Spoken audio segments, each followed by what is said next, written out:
Good evening. My name is Nicole C. Gatewood, and I'm the president of the Federal Bar Association. I'm the vice president of the Federal Bar Association Maryland chapter.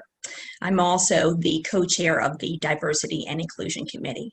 And on behalf of our chapter and our committee, I want to thank you this evening for participating in this discussion on qualified immunity for law enforcement officers.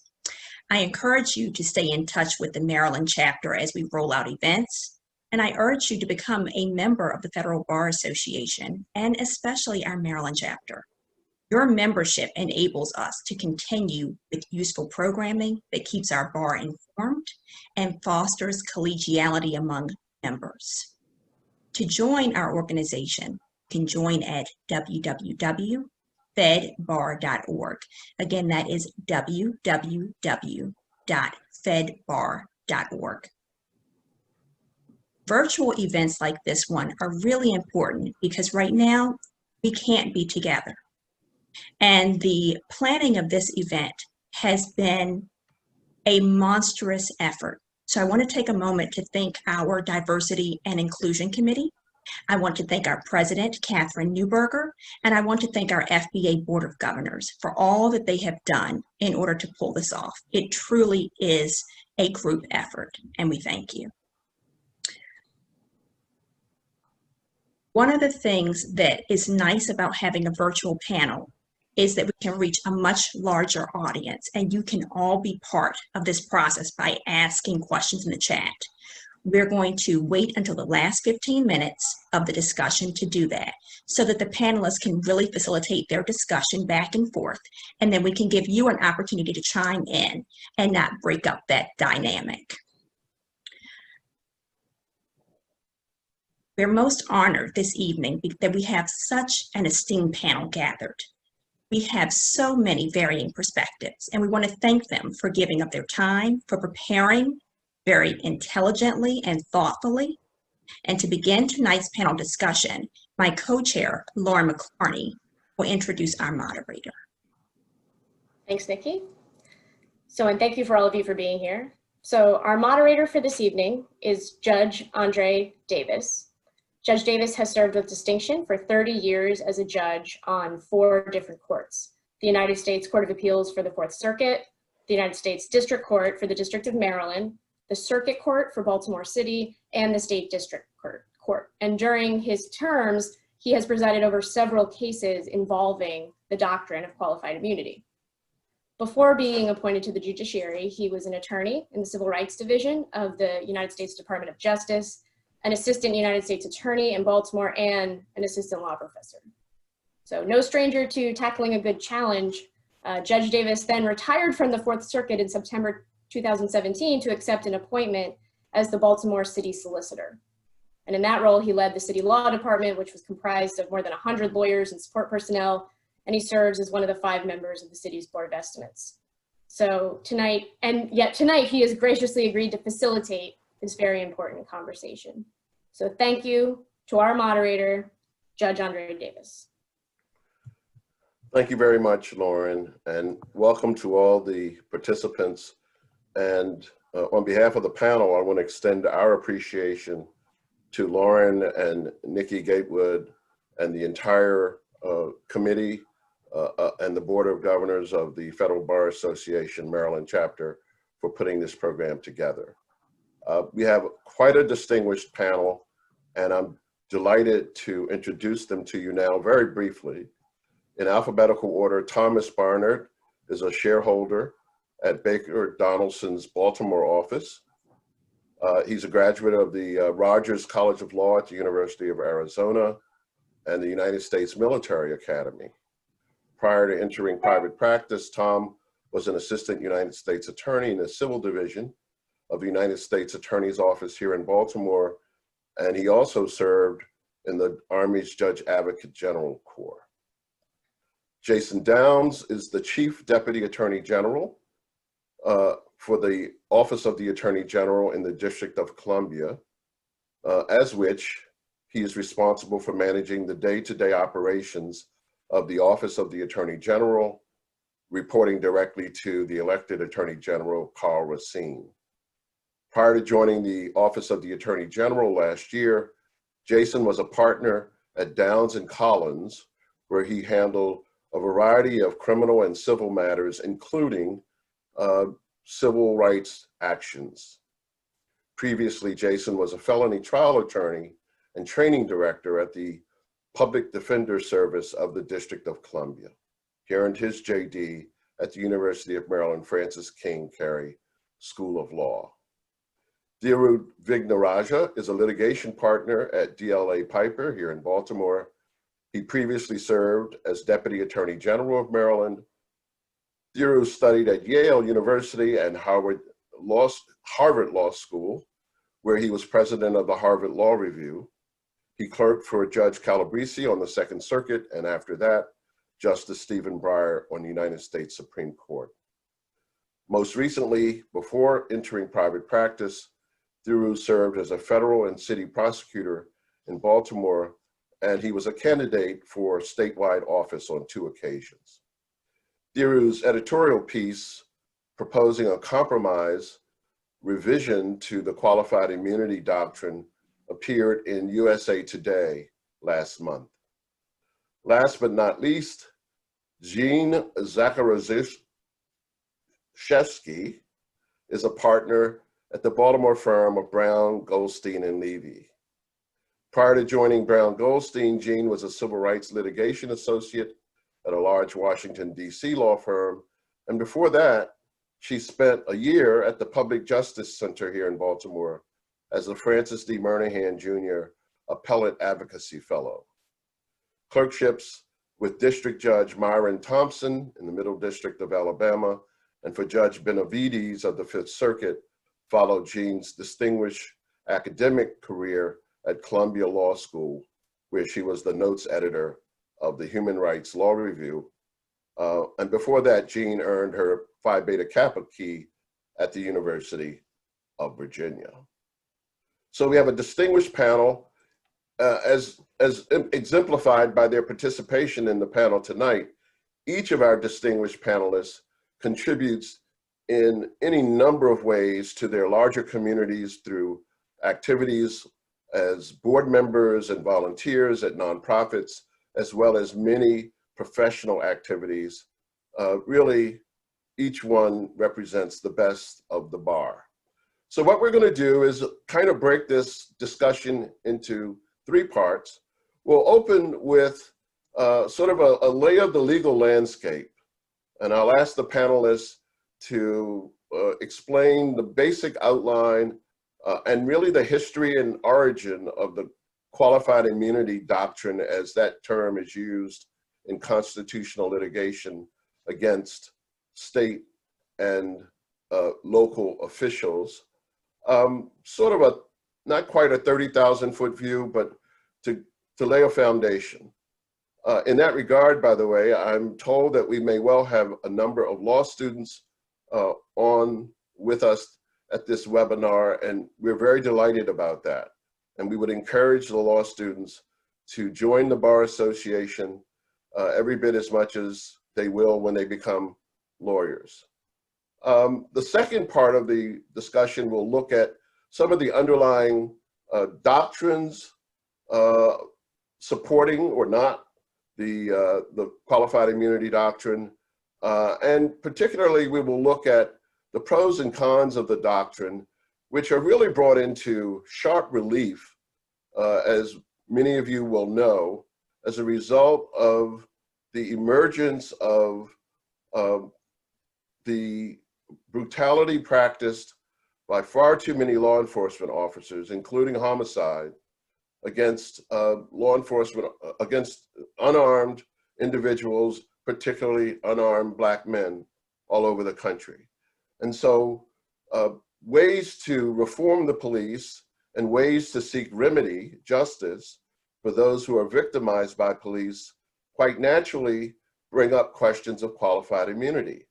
And this development, driven in significant part by the Black Lives Matter movement, has been really joined with quite an independent look at the justifications or lack thereof of the qualified immunity doctrine by legal scholars and judges all over the country.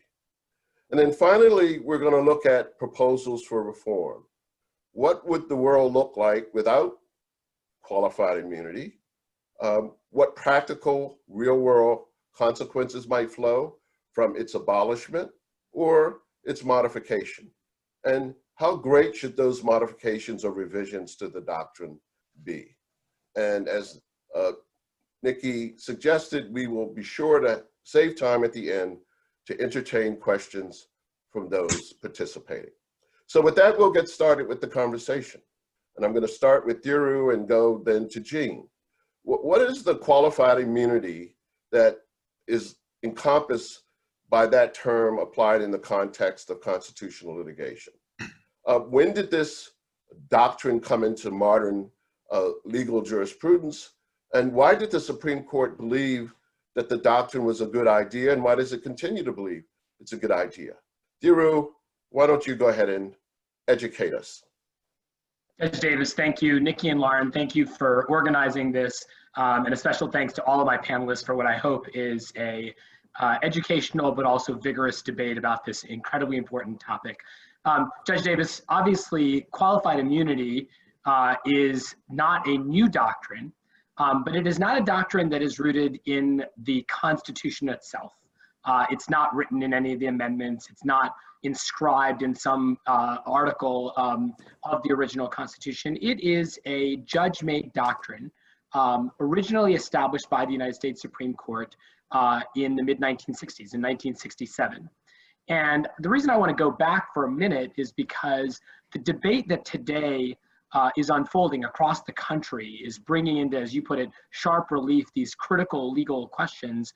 We get the impression that qualified immunity is almost like absolute immunity, which is actually a very different doctrine, but it's this, this shield that a police officer can raise in the middle of a lawsuit against them where they have violated somebody's rights and they immediately get to walk away scot-free. That's certainly not how it was invented, although that is the perception of it. And I think it's helpful on both sides to have a context for where this doctrine came from. And because there are people that practice this and know it far better than I, but there's also some law students that are learning this for the first time, I will try to give that 30,000-foot overview. In 1967, the United States Supreme Court announced that public officials would be able to assert qualified immunity when litigation was brought against them in the civil context for alleged violations of the Constitution. And I'll come back to the original purpose of it in just a moment, but it's important to recognize that it wasn't until the 1960s. This was not 150 or 250 years old. It certainly was not in the Constitution. It was a judge-made doctrine interpreting federal statute. And because it was an interpretation of federal statute, over the next couple of decades, it continued to migrate from one context to another. By the 1980s, the doctrine took a big step forward. And all of a sudden, if you were suing a public official, you could only prevail and overcome summary judgment, overcome early stages of procedural obstacles if you could establish that the violation of your rights was a violation of clearly established law.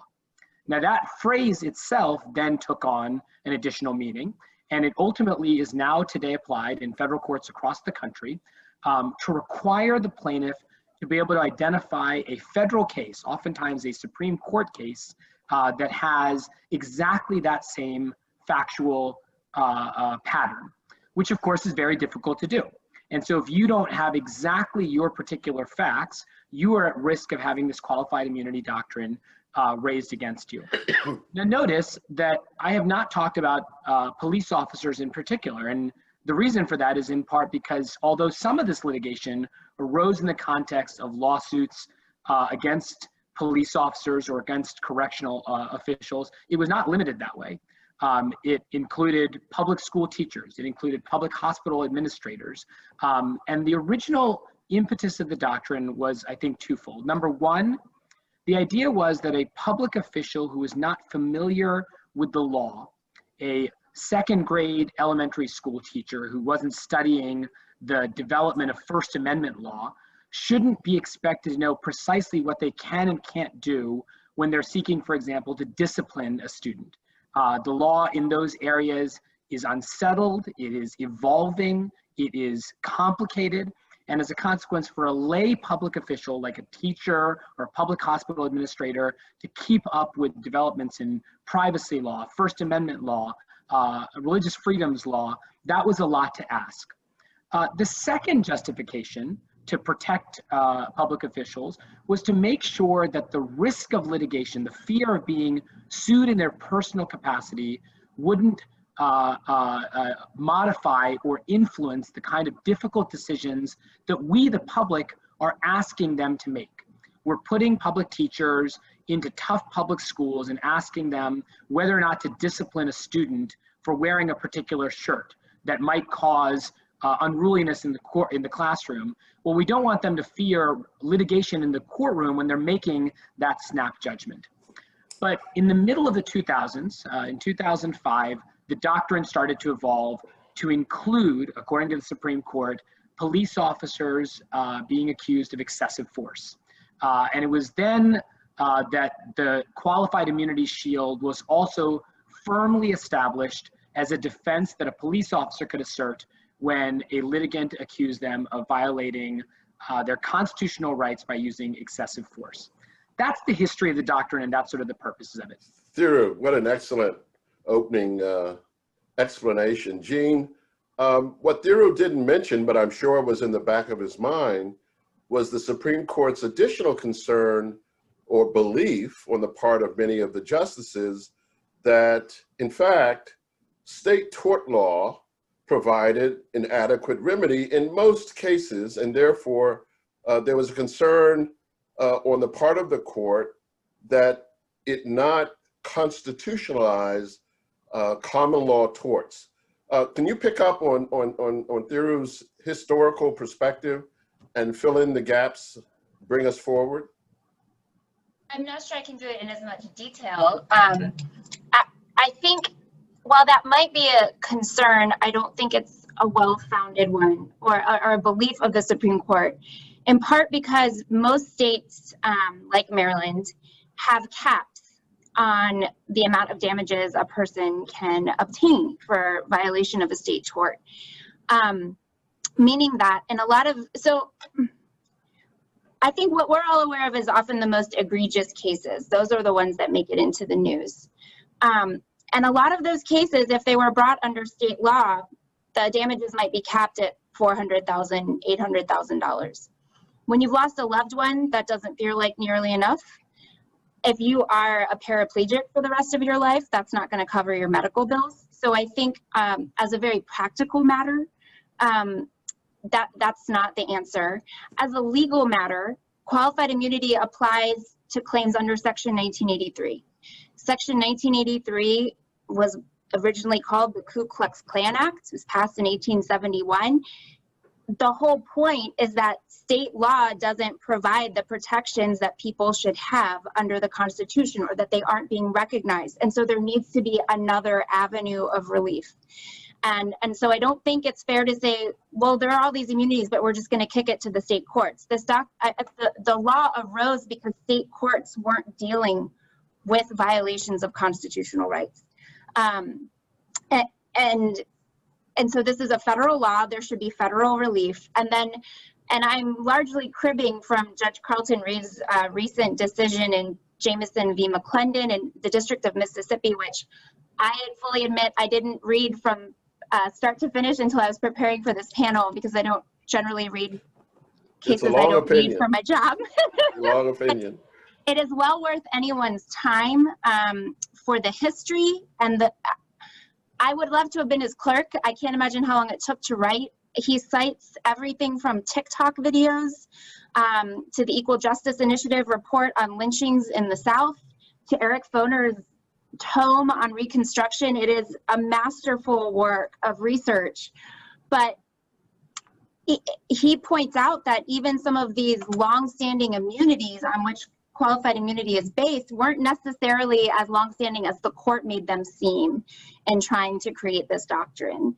But Thiru is 100% right that it is a judge-made doctrine. And so I think we have to remember when discussing whether it should still exist, that's moving us out of the realm of, what we're hearing described in the Amy Coney Barrett hearings of super precedents that we can't touch. I think because it's completely judge-made, so we should be able to fix it through judges instead of acting like it's this, Hammurabi's code that's written in stone and there's just nothing we can do about it anymore. It's also subject to congressional revision since it's not constitutional law and is rooted in federal statutes.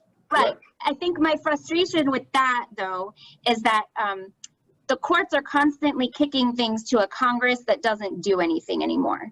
And in the case of legislation, I get that more. You fix this statute, but this is a judge-made doctrine, and so I don't think we should only be relying on Congress to fix it. Because if judges created it, I think judges can take a role in fixing it instead of leaving us all advocating for something that nobody wants to take responsibility for. Thank you. Judge Davis, can I just add one thing? Of course. I wanted to comment, Judge Reeves's opinion, I'm a little embarrassed to admit that I did read it when it originally came out, and it is a really extraordinary opinion. It's 55 pages, as accessible and as persuasive as anything I've ever read. It plainly was meant for a larger audience, with Judge Reeves appreciating the moment he was writing in and the subject he was writing on. Just one really important flag, because certainly Judge Davis, you were an exemplar of this, but one of the things that was so impressive about the decision is Judge Reeves is following the doctrine of qualified immunity to the T and ultimately denies relief to the litigant, even as he excoriates the judicial activism that produced it, pointing out that all of these conservatives who are defending qualified immunity are the same conservatives who, lament the fact that judges are inventing doctrines in their view. And here is an example of a doctrine that was very much fashioned out of whole cloth by the United States Supreme Court, creating a shield out of the language of the Ku Klux Klan Act in the mid-1960s. But if you want a history or frankly, a good example of a great opinion, it's a terrific read. Thank you. Well, speaking of defending government actors, let's turn to Tom and then Jason, each of whom has it in his portfolio, the defense of governmental actors. So I'm going to invite you, Tom, first, and then you, Jason, to take us somewhat into the weeds and talk about, in particular, when does the doctrine apply? It is an affirmative defense. When must it be raised? How is it raised? At what point in the litigation? And what are some of the procedural and evidentiary aspects of the doctrine that are of special interest? Let's start with Tom. Thank you, Judge, and thank you everyone for a chance to participate. I think we start first with the idea that, qualified immunity, as we're talking about here, comes up in these contexts of government officials acting under color of law. So it means they're acting in their official capacities. Now, the first thing to understand is we're focused a lot on one half of the realm where qualified immunity comes up, which is under 42 U.S.C. 1983. But it also comes up under another judicially created cause of action against federal law enforcement. So before we got to be careful not to criticize judicially created remedies, because then we're not going to be able to sue federal law enforcement for violating civil rights. So we have to be very careful about that too. Perhaps you should elaborate a little bit on that point, Tom, about Bivens' actions. Yeah, so there's a case called Bivens versus 5 unnamed FBI agents, and I don't have the citation in front of me, but the 1983 was the legislatively created civil rights cause of action, and the court recognized they needed to create a cause of action to sue federal law enforcement, as 1983 only addressed state law enforcement. So, believe it or not, our Supreme Court justices, try and take an even-handed approach to these civil rights, and recognizing the pros and cons, and have to have some reasonable limits.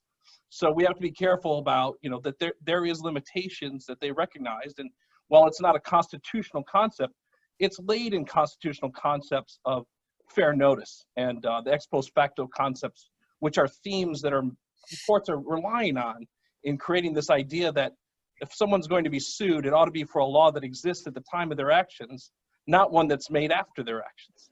So that's the real root rationale if you talk about the fair notice. So when does it apply? It really only applies in that context. If a state officer, a federal officer acting under color of law, federal state law, if they don't act in violation of clearly established law, then they are entitled to qualified immunity. So what does that mean? I mean, that most of the debates are what is a clearly established law. In the cases I've litigated, it's often a concept of, does it focus on the general versus a very specific, and you'll find a slightly sliding scale where it becomes a mixed question of law and fact in many of these cases. And that's really where it gets complicated in the procedural discussion, as you alluded to, Judge, is there has been much of the turmoil and the litigation as to when it gets raised and how it gets raised. Well, I'll start with kind of where it is now. Qualified immunity can be raised kind of at any stage in the litigation. It can be learned about, it can be raised, and it can be used when the facts are right for it in the mind of the defendant. I mean, that's their right to raise that. What has a really couple unique aspects of it that's different than other type of defenses. If, for instance, in a case, and I won't go with the case name, but I raised it at the motion to dismiss phase, and it gets denied, that's before any discovery, I could seek an interlocutory appeal immediately. I could wait, I could write again at the Rule 50, a directed verdict, and I could write Rule 56. Each one of those, I could seek interlocutory appeal to the higher court. The logic behind that is, and it gets into some of the opinions where it talks about the idea is that law enforcement officers are out dealing with, they're enforcing law against people who are violating the law. And a common tactic for all of us here who've been assistant U.S. attorneys or otherwise know that occasionally people sue you in your official capacities to kind of distract you or deter you from being that assertive and aggressive in enforcing the law. So the idea is to be able to give the court the leeway to stem these litigations at an early phase if it's appropriate, or that individual to stem that. So one of the interesting pieces that's changed over time is this idea of, is clearly established law a question of in the mind of the officer or to the mind of a reasonably objective officer? And that's called the subjective versus objective test. And that's one of the areas that's changed over time. The most current law is, of course, the objective test in the mind of a reasonable officer. And we'll talk, I'm sure we talk some more about that in a little bit. The other major procedural change that's happened, and this has happened as recently in 2009, there was a major change. There was a series of cases, Saucier v. Katz in 2001, took what they called the order of battle. The directive from the Supreme Court followed the order of battle, which was a doctrine they called of addressing the merits of the case at the same time, so the courts don't have to go back and revisit things if a court of appeals, as they resolve the questions of qualified immunity. The current standard is to kind of harken back to, and I'm sure your days on the bench, Judge, Rule 1 of the Federal Rules of Civil Procedure. The court has to have the discretion to act in the best interest of economy and justice and the rights of the parties and the fair efficiency and the way the court run. So it's given a lot of discretion to the trial judge as to how and when and how to rule these cases. I think the trend is what we find is that because of the mix of questions of law and fact, that many of these ones are not able to be ruled at very early on because there's often a dispute of fact, and unless it's really clear cut, they're often further down into the litigation before they're able to be ruled. So that's a quick summary of some of the key procedural issues, Your Honor. Thank you. So Jason, how does it work in actual practice? Share with us what you've seen and what judges have been doing in this space. Absolutely. So first of all, thank you to the federal bar for putting this together. And I should say, Judge, I do appreciate that you flagging that part of my portfolio is currently to represent police officers, but I have to say that I am here in my personal capacity. I'm speaking for myself. I am not speaking for the Office of the Attorney General today. Absolutely. But to directly answer your question, Judge, what I've seen is sort of piggybacks off of exactly what Tom said, and that is that qualified immunity can be raised at any point in the litigation. What that practically means is there could be years between when a case is brought and between when the facts or the merits are adjudicated.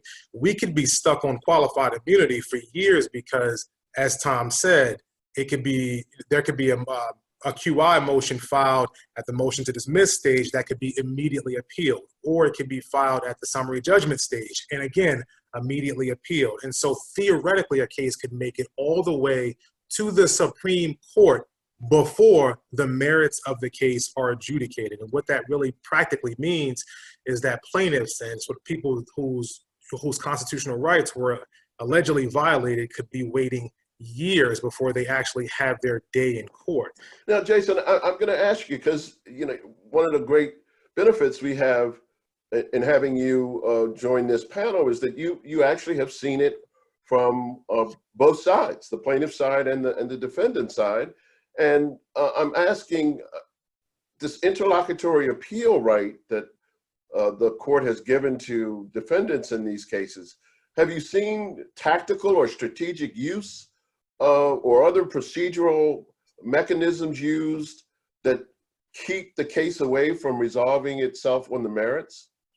I've seen it in several, I have seen it on several sides, Judge. On one side, I've seen it sort of deter lawyers from, when I was a plaintiff's lawyer, from taking otherwise meritorious cases because there was a fear that we'd be caught up in expensive, time-consuming litigation for years. So that's on one side. On the other side, I've also seen qualified immunity be used appropriately in a case, and I'm not sure I should go into the weeds of the case right now.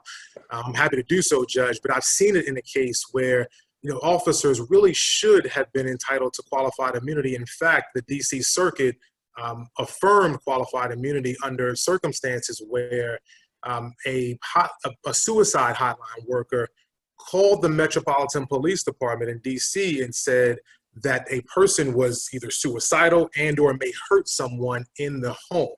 And so the Metropolitan Police Department responded to that home, and an emergency response team actually went into the home, went in, searched the home, didn't find anybody hurt, thank goodness. But later, a different set of police officers went into the home searching for purported explosives where there was no evidence of explosives. There, the case made it to the D.C. Circuit, and the D.C. Circuit found that the initial officers that went in to make sure that no one was hurt, those officers were entitled to qualified immunity. The officers that went in later, the officers that, so there was no exigency, no information of an explosive, those officers were not entitled to qualified immunity. And so, I have seen it on both sides, and I've seen it sort of work meaning serve the purposes that it was intended to serve, to ensure that officers are not second guessing themselves when they have to make split-second decisions like going into someone's home to make sure that someone isn't injured. So that's a situation where I've seen qualified immunity sort of work in the way that it's theoretically designed to work. But we're going to turn to Gene in a second, but is this a case of, not the case you mentioned, but more generally, is it a matter of beauty in the eye of the beholder? Or can we say that it has more substantive legal content than that?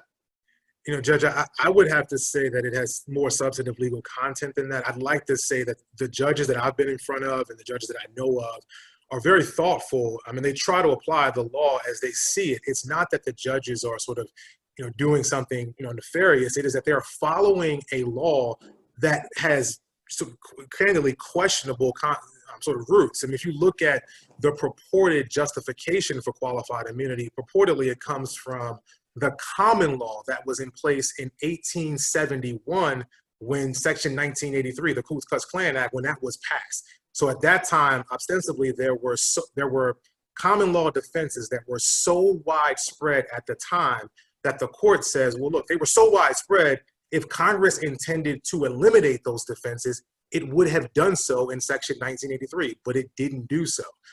So I think that's sort of that's something that I think we should flag for the audience as well, that's the arguable roots of the doctrine. Hey, John, okay, so Gene, can I just add one thing before you move off that topic? Just sure, go ahead, Tom. Effective use I've seen in a case we're both familiar with is, a lot of times when plaintiffs bring a case, it's got the main arguments, and then they'll try some other stuff, kind of the reaches or the extras. That's really not the main case. A lot of times the most effective use I've seen is it eliminates some of those stretches, some of the ones where they're throwing the extra accounts on, that maybe it's an innovative or intellectual exercise of a new way of approaching the law, and the court is quick to see, that's a very effective use of it, raising maybe for particular counts. And I think that's a very judicious way, because then it helps narrow to what the real issue is and let that be tried. So, Gene, I'd like to turn to you now and ask, what if any revisions or changes to the doctrine are you aware of over the last 10 to 20 to 30 years? As Thiru mentioned, the doctrine came into the law in the middle of the 20th century, and there are those who at least at one time posited that what the Supreme Court had in mind was for federal trial judges to serve somewhat as a check on, for want of a better term, out of control juries to protect law enforcement officers in those cases where, as Jason and Tom sort of suggested just now, there really would be no doubt that an officer couldn't have known that what she was doing would violate anybody's constitutional rights. Now, that point of view I don't think has been expressed recently, but what are you seeing down here on the ground, and what do you see as the evils in the doctrine? So, well, a couple things. Number one, I don't know why police officers should get more protection than any other defendant in this country. And so we have created this to, I'm not a police officer, obviously, but it feels like a fiction sometimes that every single thing an officer does is dangerous. It involves a split-second decision. You would think that they are walking down the street with guns pointed at them from dark windows at all times. But one of the most depressing things I do in my job is read cases for Fourth Amendment suits, because you end your day thinking, my God, what is unconstitutional then? If it's not unconstitutional to, shoot someone before asking if they have a weapon, or to tase someone to death when they're in a mental health crisis, what does the Fourth Amendment mean? And I was struck by something that Tom said, which was, we want to hold people responsible for the law existing at the time of their actions.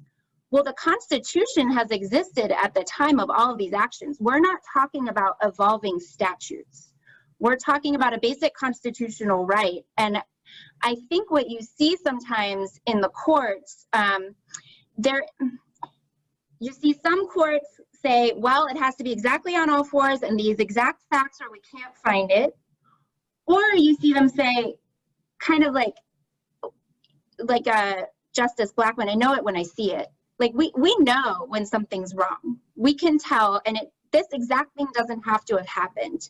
So in a couple recent Fourth Circuit decisions that I know all of us were circulating before this panel, Dean and Jones v. City of Martinsburg, I think you see the court starting to do that and saying, okay, well, there have been enough of these cases that, like, honestly, you should just know better when you're doing your job. And I don't think that I don't think that our society is going to fall apart if we expect police officers to deliberate more sometimes. And I'm not saying in every case that's possible. I was just corrected. It was Potter Stewart, not Blackmun. Thank you. Yes. I went to law school not being sure how many justices are on the Supreme Court. I've come a long way, and I appreciate the help with things like that. Well, I hope students won't know next year how many there are. I learned the first day, so I achieved something from the start. But I think we need to step back, and it's all, for me, part and parcel of this moment we're in of reckoning with mass incarceration and the militarization of the police and Black Lives Matter and the assault on Black and brown bodies. I think all of these things are intertwined. And so it's not just making police take responsibility as individuals, which is part of what I think is the problem with qualified immunity, but how it's interwoven with the rest of Section 1983 doctrine. And for me, I always go then to Monell and how I can't separate the two. So you have to sue the individual, because you can't hold a municipality liable under what we call respondeat superior, a vicarious liability. Perhaps, but then we're putting Jean, everything on an individual. Jean, perhaps you should explain that, because that's one of the nuances, Yeah. suing the individual versus suing the municipality, when in fact, in the vast majority of instances, the municipality is going to pay any damages that might be awarded against the individual. So does that call into question, really, the bona fides of the whole rationale for qualified immunity? For me, it does. And thank you for streamlining that. My thoughts start to get jumbled sometimes talking about these things. So, you know, qualified immunity protects an individual. And I think the idea was we shouldn't hold this poor individual officer liable for not understanding that a judge might find that this thing violates the Fourth Amendment, but nobody's ever said that before, or he or she was in a really unprecedented situation and had to act on the moment. There's a separate doctrine under a line of cases that started with Monell Department of Social Services that says a municipality can be a person under Section 1983 and held liable, but only for a policy or custom. So that might be having a policy of allowing officers to use excessive force. It might be for failing to properly train officers. As a plaintiff's lawyer, when I bring Section 1983 cases, I'm faced with the hurdle of getting past qualified immunity, possibly at the motion to dismiss stage, and 4 times later, as Tom set out. So years and years of that, plus trying often to bring a Monell claim, but you can only bring a Monell claim if you can show that this has happened more than once. And often it's hard to have that evidence, especially prior to discovery. And at the end of the day, in some respects, it doesn't matter because, as you said, Judge Davis, these individuals are being indemnified in the vast majority of cases. So I think there's sort of a boogeyman that, well, we can't do this to officers because they're going to end up having to sell their homes and not send their kids to college because they're going to be paying this judgment forever. But that's not true in most cases. It's very seldom that they're not indemnified because most people wouldn't go work as a police officer if they weren't indemnified. But I do think that, you know, we end up in a place where plaintiffs can't hold the institution liable, which I think we're in a moment in our society when we're reckoning with what role do our institutions play in our inequalities and why, and how do we fix that? But you also end up not being able often to sue the individual because of all of these procedural hurdles with qualified immunity. And so from a victim's perspective, we have made it so difficult to hold anyone liable for what happened, be it the officer or the entity employing and training that officer. And so I think the developments for me have come, you know, those two going hand in hand to this moment where now clearly established has to be beyond debate. So it has to be beyond debate that this is a constitutional violation. And also you have to have evidence of sort of years of the same thing happening in the same police department and nobody doing anything about it to say that the department has a problem. I think we've gotten there in Baltimore, but it certainly took a while and a lot of press and a lot of really bad actors and a recognition that it's not just bad actors, but a bad system.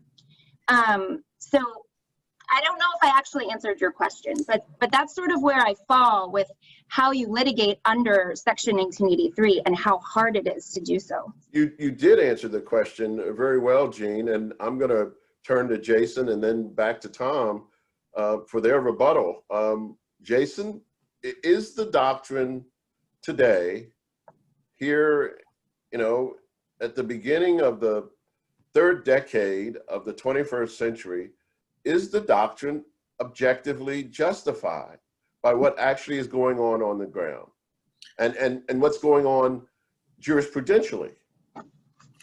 Judge, that's such a difficult question because, as you noted, one justification is that we don't want to bankrupt police officers, but there's a UCLA study that shows that 99.98% of judgments are actually paid by the municipality, and so it's fairly difficult to say that justification is valid.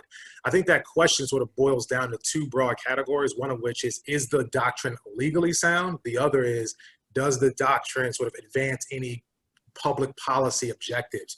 On the law, I think we've touched on it briefly, but it's fairly difficult to justify the doctrine as it exists today under the law. And I purposefully say as it exists today because it has morphed since 1967. But if we are really looking at, if the doctrine is truly grounded in the common law, that there were common law defenses that existed, then we really need to be analyzing today's cases and say, would this behavior be subject to a defense in 1871? Would there have been, sort of a common law defense to this sort of behavior? And oftentimes I would imagine the answer is no. And so I don't know that the doctrine is as legally sound as it exists today as we would like it to be. On the public policy side, it's hard to justify, as Justice Sotomayor has put, there are a lot of people that look at this doctrine and say, it fosters a shoot first, think later mentality. So it's not easy to justify this doctrine. Now, there are some sound public policy sort of considerations, and those are, we really, we want to get rid of, worthless cases or baseless cases as early as possible. Query whether that's actually happening. I don't know that I've seen a case be dismissed at the motion to dismiss stage. I've had to fight qualified immunity as a plaintiff's lawyer often at the motion to dismiss stage, but even the most difficult judges have often given me at least a chance to go through, have some limited amount of discovery. I'd be very interested in whether there is any data that shows that cases are actually being dismissed before discovery starts, because that would sway my opinion. But as it stands now, I don't see any data that shows that qualified immunity is actually getting rid of cases as quickly as we would like it to. It's just getting rid of cases, notwithstanding the fact that there may be a constitutional violation. Tom, what's your view on that? And in addressing those issues, Tom, could you say a word or two about the difference? Because I know that you, like all of our panelists, practice in both state court and federal court. And of course, here in Maryland, the difference couldn't be more dramatic. There is no qualified immunity defense available to a law enforcement officer under state law, but as we've been discussing, there is, in the vast majority of cases, indemnity provided under the Tort Claims Act. But at the same time, as Jean mentioned, there is a damages cap. And by the way, there is no attorney's fee recovery separate and apart from any damages recovery. So how does the absence of qualified immunity under state law suggest its illegitimacy or its lack of any justification on the federal side, Tom?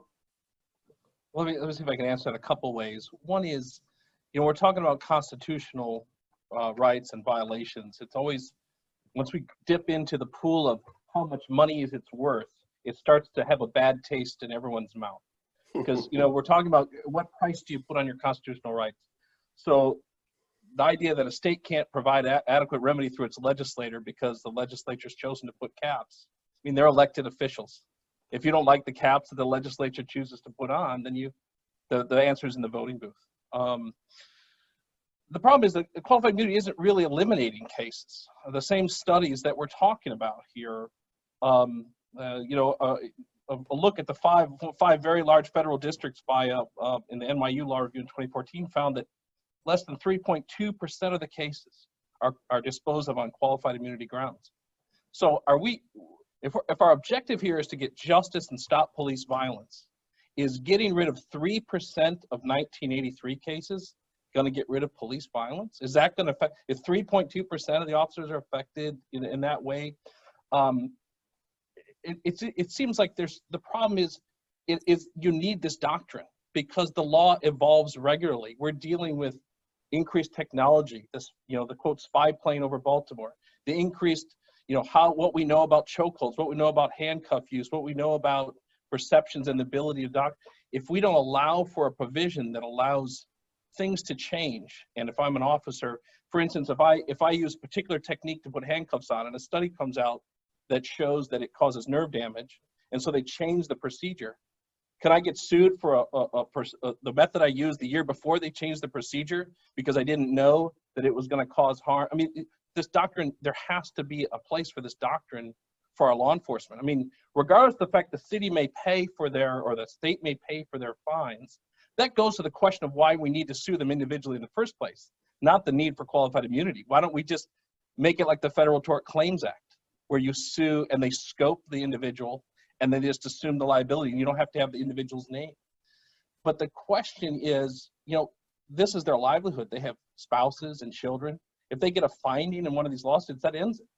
So it's the qualified immunity. They have to be able to know, and we'll talk later about why a clear set of guidance is important for training.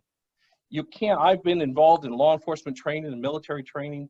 You have to have, you can't give them a pocket constitution and say, just follow the Constitution when you're out there today.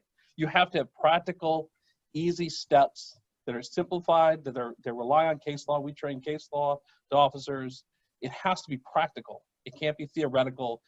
And we have to set the context of, despite the fact that I know that maybe it's not always dangerous, there's dark and hard things that we ask brave men and women to go out and do that not all of us are willing to do. And if they have to be treated differently than the average person driving down the street. We ask them to carry a gun, wear bulletproof vests, deal and arrest people, go into houses, break down doors to arrest felons with arrest warrants. So there has to be a different set when we as a people ask them to put their lives at risk on a daily basis.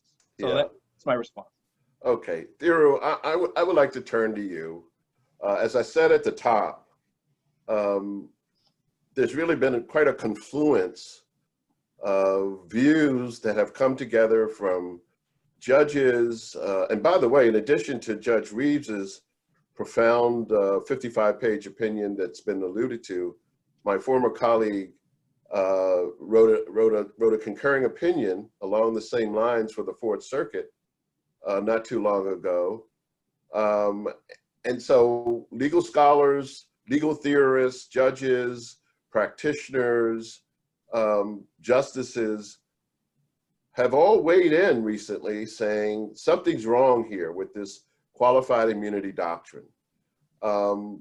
Questions arise, is the problem the doctrine, or is the problem the way the judges are applying the doctrine? Is the doctrine freezing the development of constitutional law in its tracks? Thiru, you wrote a very thoughtful sort of op-ed not long ago suggesting some minor or relatively minor tweaks to the doctrine. What do you see as a legitimate kinds of reforms that might be pursued? Yeah, I mean, here's what I think is so interesting about this debate. You've got thoughtful people on both sides articulating very strong arguments for keeping it and very strong arguments for abolishing it altogether. And like so many debates in this country right now, the sort of polar extremes are increasingly extreme when there is, I think, sort of a common sense, common ground that we could all kind of rally behind. Both Tom and Jean sort of pointed out a couple of catch-22s that are implicit in this doctrine that we can't countenance, right? Saussure versus Katz basically means that you don't have to establish or declare that anything is actually illegal. You don't have to actually declare that anything is unconstitutional, and you need one of those holdings that says clearly that something is illegal to be able to collect relief. So you've got this sort of catch-22 now that the Supreme Court has blessed federal courts never having to reach that question. Similarly, you've got this catch-22 about not being able to go after the institution, but also being compelled to go after the individual, but having this qualified immunity shield, which leaves you sort of unable to go after anyone. And I think as a consequence of those kinds of frustrating ways in which the doctrine has developed and been applied, people now view qualified immunity as this part of structural racism that does signal to the world that police officers are treated differently when it comes to their conduct than anyone else. And Tom, what I would sort of say back to you is, there's never been a time, maybe in this country, when it has been harder to recruit good police officers, to retain seasoned detectives. There's no question about that. But the solution to that is not to say, well, you can do whatever you need to do and we've got your back and you're never going to be held liable or accountable for that. The snap judgments that doctors have to make in the emergency room, the difficult decisions based on new information that is developing in the context of science, is no doubt just as complex, if not more complex, than the kinds of judgments that police officers have to make. And so one of the reasons why I have advocated for a compromise, which is to abolish qualified immunity in the context of excessive force claims, is that's where the law is not actually that uncertain.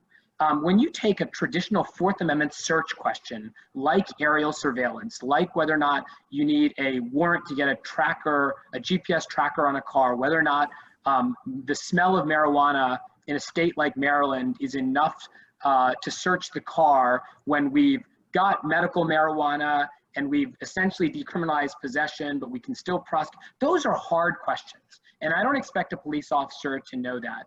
But whether you take George Floyd or any of these other sort of extreme excessive force cases, their defense, who knows what it will be, but it will not be that the law was uncertain.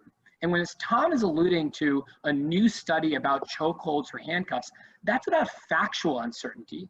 The Supreme Court was not concerned about factual uncertainty. They were concerned about legal uncertainty, that the doctrine might change. But the fact that there's new information about whether insulin is better or worse, or whether handcuffs are better or worse in a particular circumstance, doesn't, I don't think, distinguish a police officer's situation from any of the other professionals. And that's what I think we have to emphasize here. We're expecting a lot of police officers, but that's what we expect of them. They're professionals.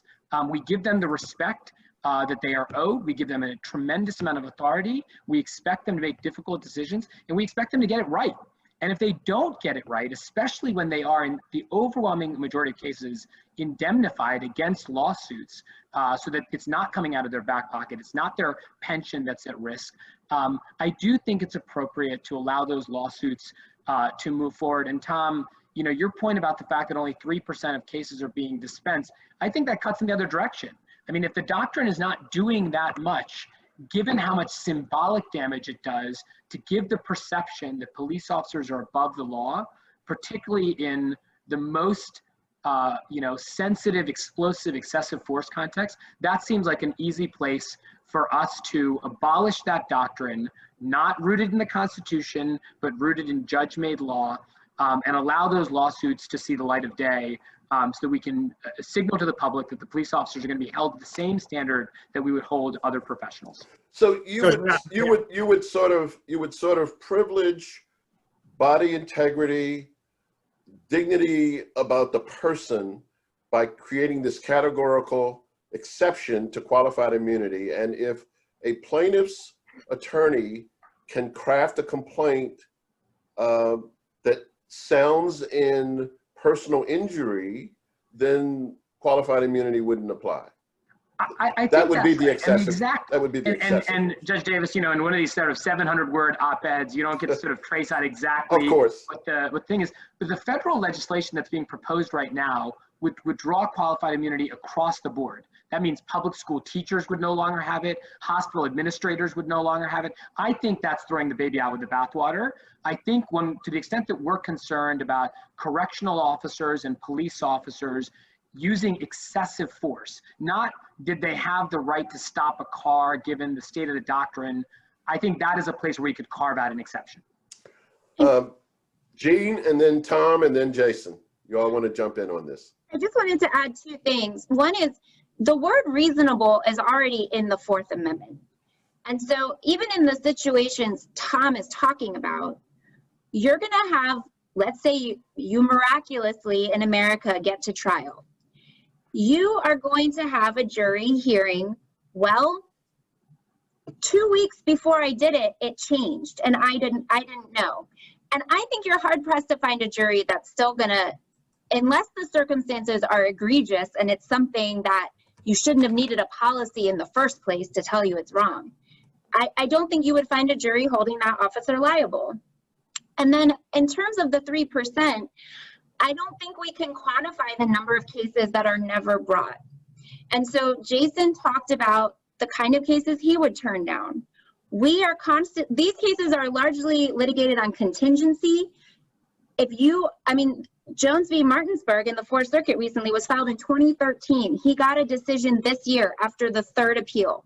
They weren't all related to qualified immunity, but you're talking about a lawyer or a firm who's going to take on a case that could take 3 to 7 years, appeals, really intensive discovery.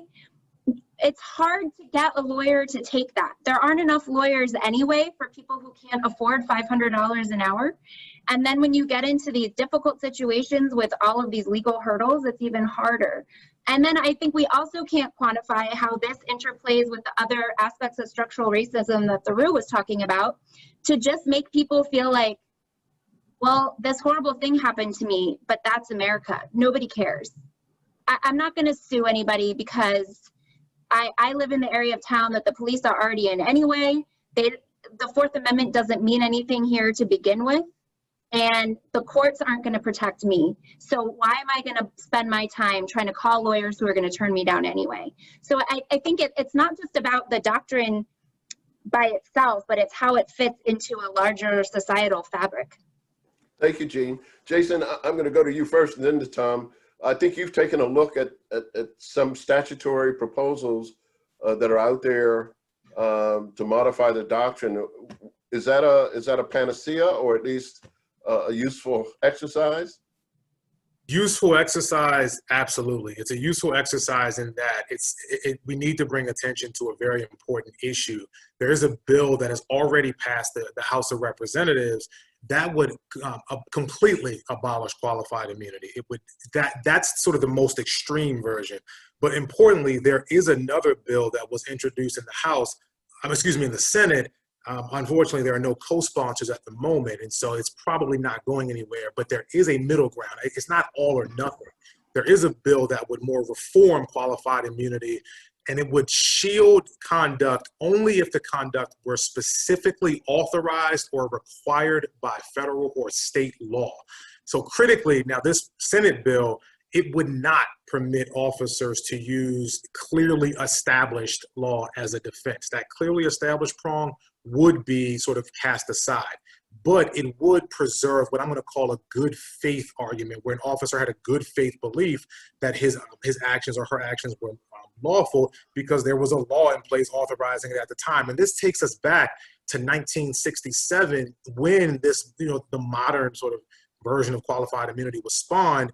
There was several people that were arrested under a statute that was later found to be unlawful, and the court there granted an immunity because before, when the officers actually made the arrest, the law was lawful. And so in other words, the officers were acting in good faith. So a more moderate proposal would be to take us back to more of a good faith standard and look at whether an officer had a good faith belief that he or she was actually following the law, instead of imposing this onerous standard of finding a case saying it was clearly established. And the last thing I'd say, Judge, before turning it over, is that there are sort of state level initiatives to attack this problem. We need to look no further than Colorado, for example.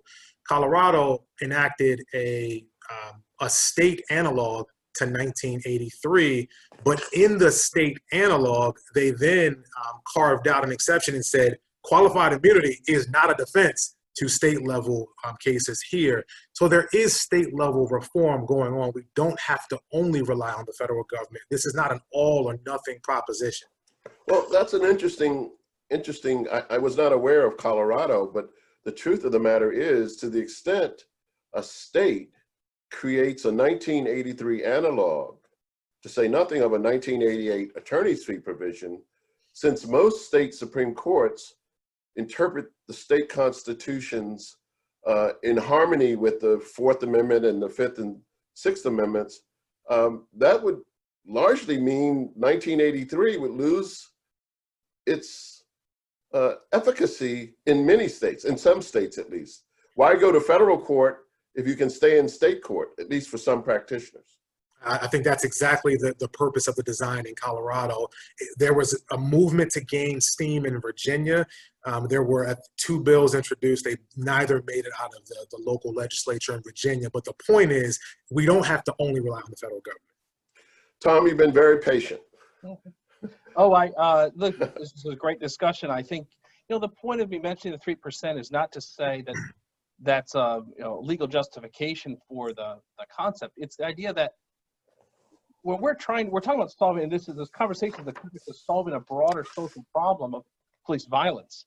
If QI is only affecting 3% of the cases, its abolition is largely symbolic as opposed to any efficiency or help to this problem.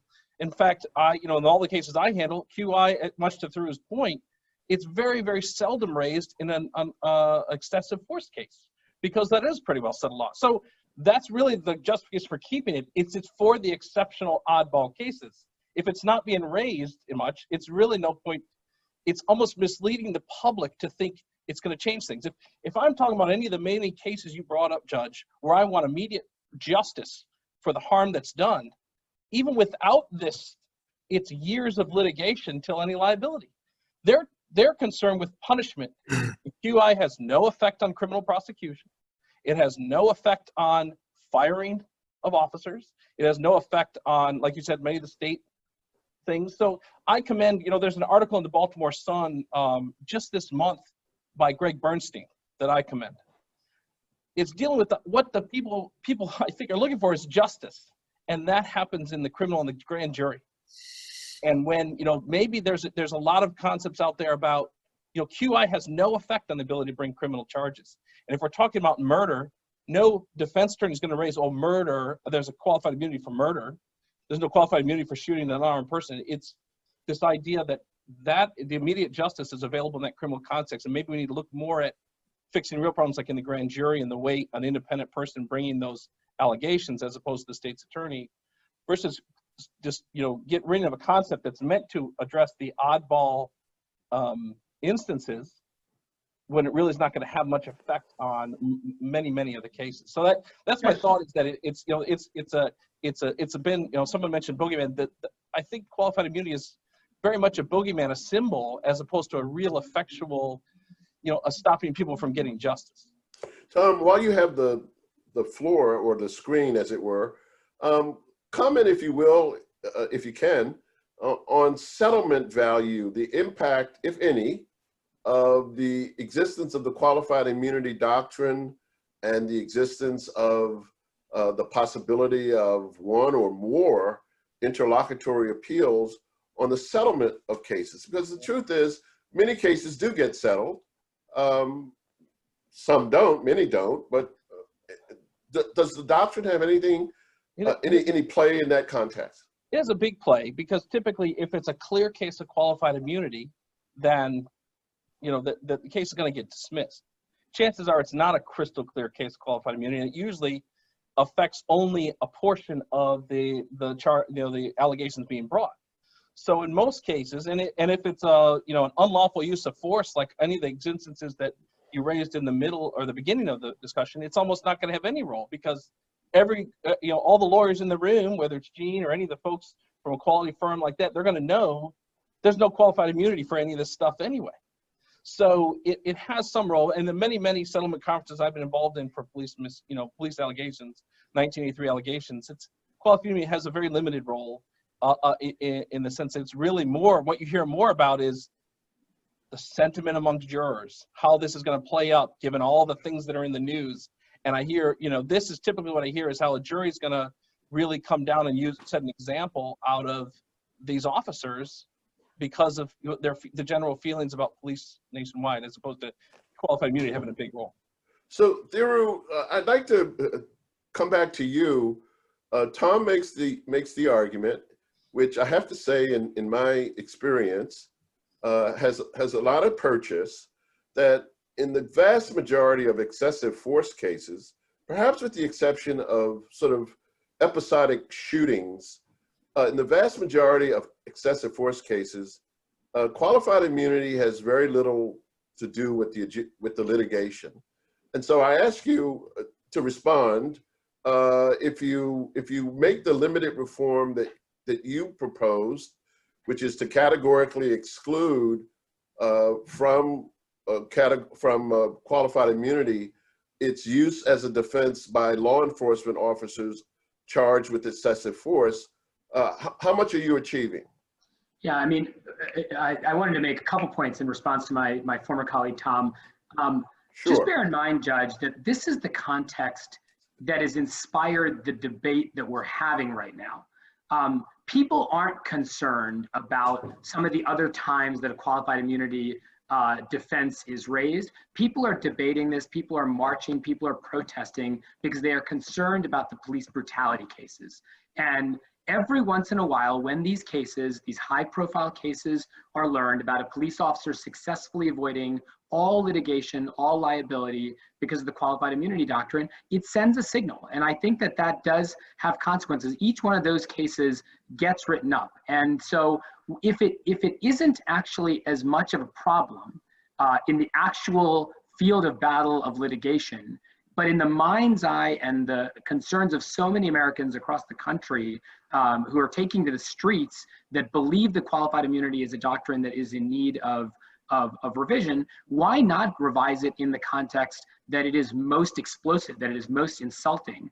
That's number one. Number two, I would just emphasize to Tom that there are always going to be other defenses. I mean, earlier today in the Supreme Court, there was a case, I believe out of Arizona or New Mexico, called Torres versus Madrid, where there was a question about whether or not a seizure that was incomplete. They tried to stop the individual. They shot the woman that they were going after, but the woman nevertheless, escaped and drove further and was not successfully seized, whether or not that constituted a seizure for Fourth Amendment purposes. And the Supreme Court ultimately has the case not in a qualified immunity posture because the lower courts didn't reach qualified immunity. They concluded, and there's a circuit split on this, about whether or not it's a Fourth Amendment seizure in the first place. There's always going to be other legal defenses, all these other doctrines that are going to be able to be marshaled by creative, innovative defense attorneys and attorneys just like you guys all the time. So it's not like all of a sudden there's no longer a shield that you can defend. Those ones, I mean, this is a case that went to the Supreme Court. I mean, it was being argued earlier today. There's always going to be things like that. But when you have a doctrine that in its application, decade after decade, has become an increasingly contentious, insulting tool that signals to the public that police officers are being treated differently than everyone else, specifically in the context of excessive force, right? That's why people are taking to the streets. It's not because, of GPS tracking devices on cars or marijuana stops. I mean, that's not what is animating them principally. It's the cases like George Floyd and Breonna Taylor. And in those instances, a doctrine that was invented and modified in recent decades seems like an easy place to compromise to make it clear to the public that we do care about victims of police brutality and the police officers don't get the benefit of the doubt in every single instance. So, Theo, we've gotten a pop quiz for you from one of our attendees. How do you apply your reform to a non-biting bloodhound who bites a kid? Is that an excessive force case that the qualified immunity doctrine does apply or it does not? Oh, we got a full-blown hypothetical. Yes, I told you it's a pop quiz. Okay, let me read it. Why doesn't somebody else comment, and then I'll give my thoughts. Does that work? I think while go ahead, Jason. Go ahead. I'll be quick, but I do think it's worth flagging that the cases that we're discussing, while we may be talking about a small percentage, we're talking about the egregious cases, right? And so, as Judge Reeves noted, I'm sort of almost plagiarizing from the middle of his opinion, but we're talking about cases where officer or prison guards have forced prisoners to sleep in feces in a cell covered in feces for several days, or police officers that stole $225,000 worth of property, police officers that shot a child when the police officer was attempting to shoot a family dog, or police officers that slammed a woman who was walking away, slammed her to the ground, causing serious injuries, or a police officer that sicks a dog on a suspect after the suspect surrenders by raising his hands in the air. So we're talking about the egregious cases. It doesn't mean that we're talking about every single case, but we're talking about very serious cases here. Yeah. I Those are think cases that, too, that shouldn't even Gene, apply go to ahead, doctors. Gene. that's okay. Tom can finish. Go ahead. No, I was just saying those are cases we shouldn't apply. I agree. They typically shouldn't apply the doctrine to those none of the cases. Yeah. I Jane? think though that just goes, you had said earlier, Tom, that, you know, most of these cases it's not raised, but I think what Jason's saying and what I've seen is even in cases where it should be obvious, I think that, yeah, that this was wrong, something wrong happened, or at least let's let a jury decide, because on its face, it seems like something wrong happened. It gets raised because it's just, if you're a zealous advocate and you're going to defend your client, then you're going to do all that you can. So in the same way as a plaintiff's lawyer, you said we kind of throw claims at things to see what sticks, right? We're trying to be innovative. Well, as a defense lawyer, you wouldn't be doing your job if you didn't take advantage of something that could get your client off. So I'm not saying you would do it if there's absolutely no chance. I get that, but Rule I 11 just is think always we a have guide, to right? we have to keep in mind that it clearly is happening in egregious cases, because that's why we have this case law.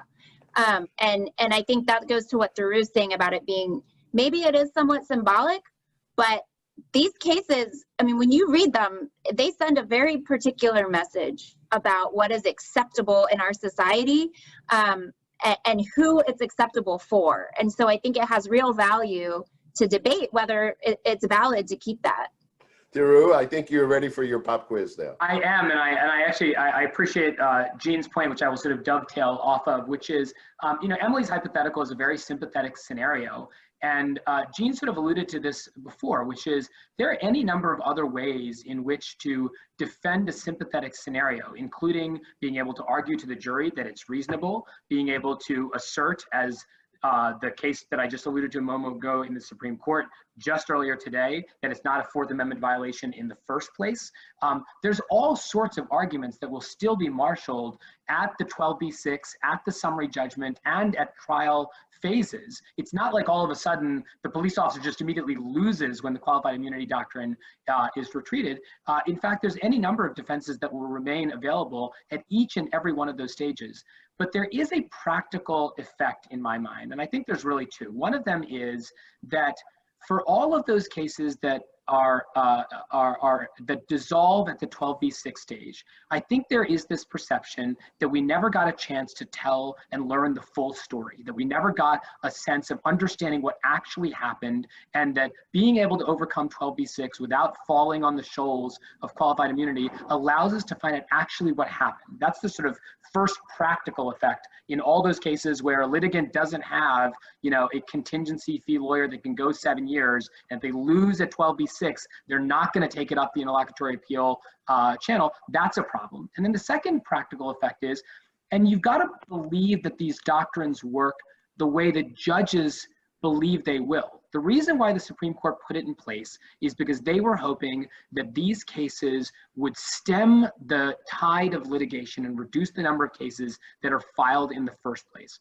Well, if you believe that, then taking it away means that some number of these cases that need to be filed will in fact be filed, which otherwise right now are not seeing the light of day. And I think the practical hope of that is that supervising police departments, municipal employers will take the time, now knowing that the indemnification is a real consequence, that indemnification may very well get triggered and it's going to come out of the city's budget, to put in place the training and supervision that needs to take place. And if we are really in the mind of the police officer, if we really do think that we get to the point of this affecting the conduct of a police officer, maybe in lots of other contexts, we want to allow the public official, not police officer, but public official, to err on the side of serving the public interest. But in the context of excessive force, I'm okay with police officers taking a moment to reflect on whether or not there are options on the use of force spectrum that they are trained to use without immediately going to the most extreme form of force. And if that is the consequence of modifying the thinking, I think that's a good outcome. And, you know, many of the police officers that I worked with as a prosecutor every day, day in and day out, would say that's the way that good police officers are trained to operate. that they're supposed to reflect on the use of force spectrum. That's the jargon from the training. They're supposed to reflect on the use of force spectrum and choose what's an appropriate one. They're not supposed to, out of muscle memory, reflexively jump to the most extreme use of force. Well, you sort of answered the next question, Thiru, and I'm going to start with Tom and just go across. The question is, if we abolish the doctrine, is that likely to have a measurable effect reducing the incidence of brutality? Tom, what's your answer? Well, I think it goes to kind of what I was saying was I don't think abolishing qualified immunity is gonna suddenly cause a drop off in or be the root gonna get rid of police brutality. I mean, police brutality comes from improper training, and you know it kind of mixed with this discussion of cutting off funding for police departments. The answer should be more detailed training, more scenario-based training, more budgets to allow officers to rotate off the line to go to training, not make them more, take away legal protections, take away, cut away funding. I mean, it's counterintuitive to say if I get rid of a legal doctrine that protects a small percentage of unique cases from liability, that police brutality is going to reduce. I just don't think that'll work that way. Jason, what say you? I would say that in the short term, no. In the long run, yes. But I do think that reforming qualified immunity alone is not going to do the job, because what we're really getting at is how to discipline police officers. And I think to discipline police officers, we really have to take a look at police unions and really look at sort of whether police chiefs around the country have the authority that they need to get rid of the bad apples. Qualified immunity would take us a long way, but alone it's not going to do the job. We're going to need more police reform, and reform would mean getting rid of the bad apples, and that likely means taking on police unions and giving police chiefs the authority to remove bad apples without fear of the police unions. Jean, how say you? I think practically right away, no. We're a country that likes quick fixes. So we've all asked, well, how do we fix police brutality? Do we get rid of this? Do we do this? More training alone isn't going to fix it. I think part of the problem is, and this is tied up in how we sue individual officers, we view this as an issue of bad apples. I think sometimes it is, but I think largely it's part and parcel of structural racism, what this country was founded on, and then we have created a culture of impunity, I think, with the police. And I do think qualified immunity plays a role in that. And if you know that there are a lot of ways that you will be protected if you do your job wrong, or if you make an egregious mistake, I think you're less likely to think twice. And so if this can help change a culture in conjunction with other things, like more and better training, like better recruitment, like being able to fire people who are bad at their job, which seems like a very basic idea, but is so hard to do, like letting the public know who the officers who are really problematic are, not hiding personnel records behind every procedural hurdle possible. I think all of these things work together, but to me, even if it is largely symbolic, that matters right now, because those symbols are part of what is telling people that Black lives don't matter in this country, or poor lives don't matter, or certain neighborhoods don't matter. And so it matters to me. And then as a plaintiff's lawyer who's, had to write briefs on it multiple times, it matters, but that's less important than those other aspects. Listen, this has been just an incredibly rich and informative conversation. We've got 2 minutes left. With the permission of the moderator, each of you will have 30 seconds to make a closing argument to your jury out there. I'm going to start with Tom. Tom? Well, thanks, Judge, and thanks to this panel. I mean, 30 seconds. Yeah, this is a great discussion, obviously challenging thing. I think that we have to look at, what's real fixes versus symbolic fixes. I believe in the practical, not the symbolic, and I think we should look at making our police more effective, not finding ways to sue them. Thank you. Thiru, 30 seconds. You're on mute. Thiru. You're on mute. This, like so many debates that we're having these days, is not amenable to an easy solution. These kinds of rich conversations are critical to it, but I think we have to be willing to look closely at compromises, and compromises that the FOP might not love, and compromises that the activists might not love, is exactly what a compromise is. And so if there's an opportunity to do something that is both symbolic and has some practical effect that doesn't offend and upset the apple cart, I would urge us to, on this subject and so many others, take a close look. Jason, 30 seconds. I would say wherever we go, let's make a thoughtful decision. The decision should be based in two prongs. The first should be based in the law, whether qualified immunity has solid constitutional underpinnings or a solid jurisprudential underpinning. And second, whether or not qualified immunity advances public policy considerations. I would argue that we really need to strongly consider whether the policy considerations that have been advanced are actually being achieved based on the data. Based on the data, it appears that it is not. When you have, sort of constitutional scholars from all sides of the spectrum saying that we need to question this doctrine, we should question the doctrine. Jane, you get the last word. I think when you have everyone from district judges to justices on the Supreme Court saying this has gone awry, this isn't working, then it's probably not working. And so ultimately, I think if what we want is justice, then we should get rid of qualified immunity and allow these cases to proceed like any other case where we seek justice, and hold police officers accountable the same way we hold other players in our society. Well, you all were fantastic. I can hear the applause. You can't. I want to thank all of the participants for joining in on the webinar. And once again, thanks to the Maryland chapter of the Federal Bar Association for putting together this excellent program, which will be available in ways that the chapter makes its programs available. Thank you all, and good night. Thanks for moderating, Judge. Thank you. Judge. Thank you. Thank you, everyone. Thank you. Take care, everybody.